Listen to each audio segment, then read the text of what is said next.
जोङो 40 समष्टियाव बेनिफिसारिफोरखौ लानानै जोङो मिटिं खुंगासिनो दङ। बिनि गुबै जाहोना जाबाय भारत सरकारनि जिखिनि स्किम्स दङ, आसाम सरकारनि जिखिनि स्किम दङ आरो लोगोसे जोंनि काउन्सिलनि जिखिनि स्किम्स दङ बेफोरखौ रायजो राजाफोरनो जोङो गेबेङै मिथिहोनांगोन।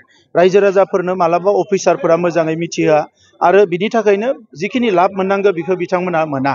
बे खोथाफोरखौ जेला आं मिथिबाय जे गुबुन गुबुन जायगाफ्राव नैबे जोंनि मोजां मोजां स्किम आलारि सोरांखौनो होन, अनसाय बिथांखिनि होन, माइनाव सोरांखौनो होन, गियान सोरांखौनो होन, बेफोरखौ जोबोद लाब जादों नाथाय रायजो राजाफ्रा मोजाङै मिथियाखै।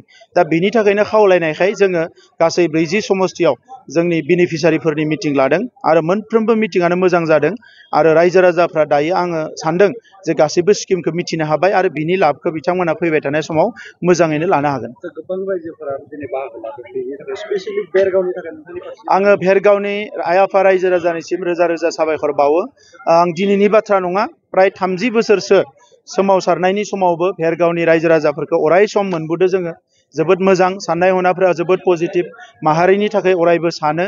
दा भेरगाव ओनसोलाव बिनिखायनो जोङो बेवहाय खेराइसालि मोनसे लुनायनि थिग खालामदों। बिनि कनसालटेन्टआ बिनि डिजाइनखौ खालामजोब्बाय, बियो भेरगावआवनो लुनाय जागोन। आरो बेजों लोगोसे भेरगाव ओनसोलाव जोङो मोनसे स्टेडियाम आं थांनाय बोसोराव फोसावदोंमोन, स्टेडियाम नङा एकाडेमि। जोंहा देबनाथ बसुमतारिनि मुङाव मोनसे भलिबल एकाडेमि, बेखौ थाबैनो आं बिनि अन्थाइ खाम्फा गायसनफैगोन। सुजित नार्जारि अडिट'रियाम जोङो मोनसे भेरगावआव मोनसे होदोंमोन, दा बेखौ मोननै होबाय, मोनसे डिमाकुसि साइडआव होनाय जाबाय। दा बेबायदिनो गोबां आसनिफोरखौ भेरगावआव हरनाय जादों। भेरगाव कलेजखौ जोङो माखासे स्पेसियेल एटेनसन होनाय जादों। बेबायदि गोबां आसनिफोरखौ अलरेडि भेरगावआव हरनाय जादों आरो भेरगाव ओनसोला जोंनि प्रायरिटि आरो ओंखायनो भेरगाव ओनसोलनि जौगानायखौ नैबे 5 बोसोराव जेसेबां हायो आरोबाव फैगौ 3 बोसोराव बिनि लामा सामा, गामिनि जेंना, थानसालि लुनाय मानाय बेखौ जों फोजोबगोन, बेखौ थांखि लादों। मोनसे समनि एमसिएलए जि सिएम सोंदों, बिथाङा नोंथांनि सायाव माखासे गोबां माने अजद लाबोदों जे बिथाङा बुंनाय बायदिब्ला नोंथाङा फरायसा आफादनि बिबानगिरि थानाय टाइमाव गोबां दाङाबाजिया जादोंमोन होननानै, नाथाय दिनै नोंथाङा दिनै शिफ्ट जानायखाय बे दाङाबाजिया गैयामोन। सामसुन्दिया बबे मुलुगाव थायो आं मिथिया। जुदि नैबे मुलुगावनो सामसुन्दिया दङब्ला बिथाङा बेफोरबायदि बाथ्राखौ बुंनाङामोन। राजखान्थियाव थानायखाय आंखौ बखिनानै गांनैसो भट बारा मोनगोन होननानै बेखौ बुंदों। बिनि बादै आंनि जिउखौ नोंथांमोनानो मिथिगौ, बयबो मिथिगौ आं मा दाङाबाजि खालामदों, मा खालामाखै। दा बिथांमोना सानो आरो आंनो एसे नंखाय बाथ्रा बुंना आंनि सायाव दाय जाबसिननानै कार्टुन बानायनानै भटआ गांनैसो बारिगोन। बेबायदि बारिबाथ' मोजां बिथांमोननिया, खिन्थु आंथ' इसोरनि सायावसो फोथायो। आङो रायजो राजा सुबुं माहारिनि सायाव फोथायो आरो इसोरनि सायाव फोथायो। सोरबाया नंखाय बाथ्रा बुंनायफोरा आंनियाव नाङाबो, आं खोमाबो होआ, मेगनबो होआ। आङो जि लामायाव थाबायलांदो बिथिंनो आं थाबायलांबाय थागोन। नोंथांनि सायाव गोबां अजद लाबोग्रा बिक्रम दैमारियानो नैबे बियाबाव गेलेनाय, आङो कंग्रेचुलेसन होदो बिक्रम दैमारि बिथांखौ। अजद लाबोनाया बिक्रम दैमारि बिथाङाबो लाबोयो, खिन्थु बिथांनि अजदफ्रा जेबो जुक्ति गैया। जुक्ति थानाय अजदबा आं फिननाय होगौमोन, जेबो जुक्ति गैया। गतिके बिक्रम दैमारि बिथाङाबो राजखान्थियाव गोसो दङ। बेबायदिथ' गोबां मानसि थायो, खिन्थु फायजेननायनिफ्राय मा खालामखो?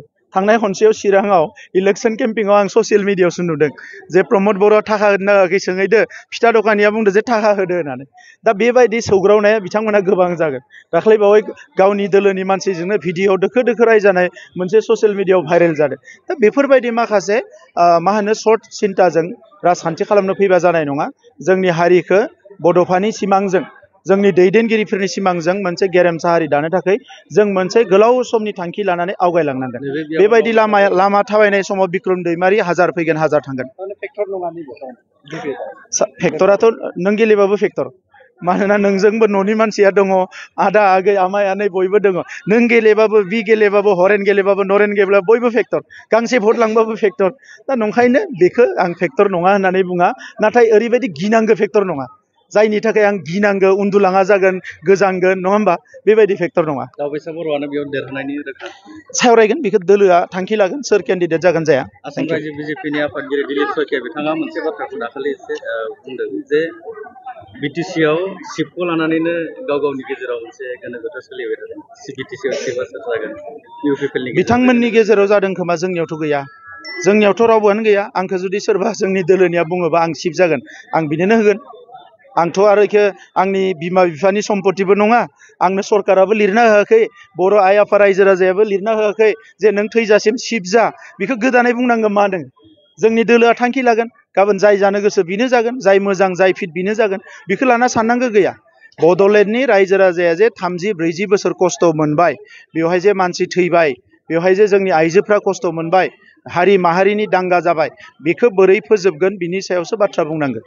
बेखौ बोरैहाय फोजोबगोन? दिनै जे जों बोसोरब्रै खावसे मोजां लाखिबाय, इयुनाव बोरै मोजां लांगोन बेखौसो बिथांमोना बयबो बुंनांगोन। बेयो सिबा सोर जागोन बेलाय मा गिदिर बाथ्रा? सानसे जिरायबाय, दोलोनि गेजेराव सावरायबाय, आमखाया सिब जागोन, बेनो जाबाय।